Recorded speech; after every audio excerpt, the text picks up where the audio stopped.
Hello viewers, welcome to ಸೌ random blogs. ಮುಂಚಿನ ವಿಡಿಯೋದಲ್ಲಿ ಟೊಮೆಟೊ ಚಟ್ನಿ ರೆಸಿಪಿ ಹಾಕ್ತೀನಿ ಅಂತ ಹೇಳಿದ್ದೆ. ಬನ್ನಿ ಇವಾಗ ಟೊಮೆಟೊ ಚಟ್ನಿ ಹೇಗೆ ಮಾಡೋದು ಅಂತ ನೋಡ್ಕೊಂಡು ಬರೋಣ. ಈ ಟೊಮೆಟೊ ಚಟ್ನಿ ಇಡ್ಲಿ ಜೊತೆಗೆ, ದೋಸೆ ಜೊತೆಗೆ ಮತ್ತು ಬಿಸಿ ಅನ್ನಕ್ಕೆ ತುಂಬ ಚೆನ್ನಾಗಿರುತ್ತೆ. ಇಲ್ಲಿ ನಾನು 4 ಟೊಮೆಟೊನ ಸಣ್ಣದಾಗಿ ಹಚ್ಚಿಟ್ಕೊಂಡಿದ್ದೀನಿ. 5ರಿಂದ 6 ಬ್ಯಾಡಗಿ ಮೆಣಸಿನ್ಕಾಯಿ ತೊಗೊಂಡಿದ್ದೀನಿ. ಒಂದು 4-5 ಬೆಳ್ಳುಳ್ಳಿ ಬಿಡಿಸಿಟ್ಕೊಂಡಿದ್ದೀನಿ. 2 ಈರುಳ್ಳಿನ ಸಣ್ಣದಾಗಿ ಕಟ್ ಮಾಡಿ ಇಟ್ಕೊಂಡಿದ್ದೀನಿ. 3 ಗುಂಟೂರು ಮೆಣಸಿನ್ಕಾಯಿ ತೊಗೊಂಡಿದ್ದೀನಿ. ಒಂದು ಪ್ಯಾನ್ನ ಬಿಸಿಗೆ ಇಟ್ಕೊಂಡಿದ್ದೀನಿ. ಇದಕ್ಕೆ 2 ಸ್ಪೂನ್ ಆಯಿಲ್ ಹಾಕ್ತಾಯಿದ್ದೀನಿ. ನೋಡಿ, ಇದಕ್ಕೆ 1 ಸ್ಪೂನ್ ಜೀರಿಗೆ, ಬ್ಯಾಡಗಿ ಮೆಣಸಿನ್ಕಾಯಿ, ಗುಂಟೂರು ಮೆಣಸಿನ್ಕಾಯಿ ಮತ್ತು ಈರುಳ್ಳಿ ಹಾಕಿ ಫ್ರೈ ಮಾಡ್ಕೊತಾ ಇದ್ದೀನಿ.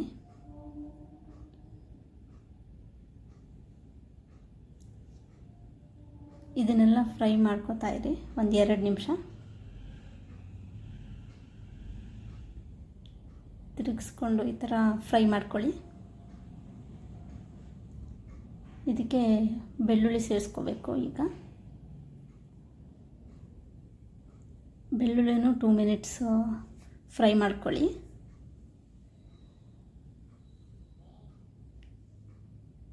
ಇದು ಫ್ರೈ ಆದಮೇಲೆ ಟೊಮೆಟೊ ಕಟ್ ಮಾಡಿ ಇಟ್ಕೊಂಡಿದ್ದೀವಲ್ಲ ಆಲ್ರೆಡಿ, ಅದನ್ನು ಹಾಕಿ ಫ್ರೈ ಮಾಡ್ಕೊಳ್ಳಿ.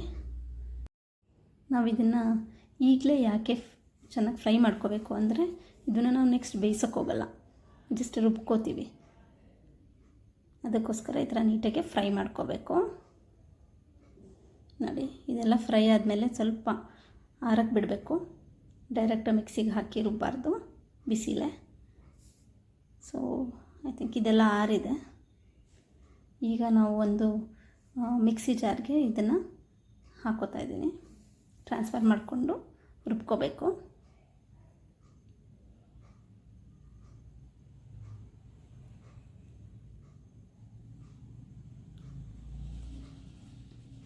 ಎಲ್ಲನೂ ಹಾಕ್ಕೊಂಡು ರುಬ್ಕೊಳ್ಳಿ. ಫುಲ್ಲು ನೈಸಾಗಿ ರುಬ್ಬೇಕು. ಇದನ್ನು ತರಕಾರಿ ಆಗಿದ್ದರೆ ಅದು ಚೆನ್ನಾಗಿ ಬರಲ್ಲ. ಫುಲ್ಲು ನೈಸ್ಗೆ ರುಬ್ಕೊಳ್ಳಿ. ಇದಕ್ಕೆ ಸ್ವಲ್ಪ ಸಾಲ್ಟ್ ಕೂಡ ಹಾಕ್ತಾಯಿದ್ದೀನಿ. ಇಲ್ಲಿ ನಾವು ಆಗಿಂದ ಸಾಲ್ಟ್ ಹಾಕಿರಲಿಲ್ಲ, ಇಲ್ಲಿ ಹಾಕಬೇಕು ರುಬ್ಬೇಕಾದ್ರೆ. ಈ ಥರ ರುಬ್ಕೊಂಡ್ಮೇಲೆ ನೀರು ಹಾಕೋಂಗಿಲ್ಲ ಇದಕ್ಕೆ. ನೋಡಿ, ಈ ಥರ ಆಗಿದೆ. ಸೊ ಇದಕ್ಕೆ ನಾವೀಗ ಒಗ್ಗರಣೆ ಹಾಕೋಬೇಕಾಗುತ್ತೆ. ಒಗ್ಗರಣೆಗೆ ಒಂದು ಬಾಣಲಿಗೆ ಸ್ವಲ್ಪ ಎಣ್ಣೆ, ಇದಕ್ಕೆ ಸಾಸಿವೆ ಚಿಟಪಟ ಅಂತ ಅಂದಾದಮೇಲೆ ಕರಿಬೇವು ಹಾಕೋಬೇಕಾಗುತ್ತೆ. ನೋಡಿ, ಕರಿಬೇವಿನ ಸೊಪ್ಪು ಹಾಕಾದ್ಮೇಲೆ ಈಗ ಒಗ್ಗರಣೆ ರೆಡಿ ಇದೆ. ಇದನ್ನು ಜಸ್ಟ್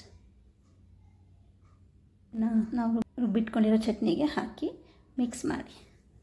ಮಿಕ್ಸ್ ಮಾಡಿದರೆ tomato chutney ready. Thanks for watching.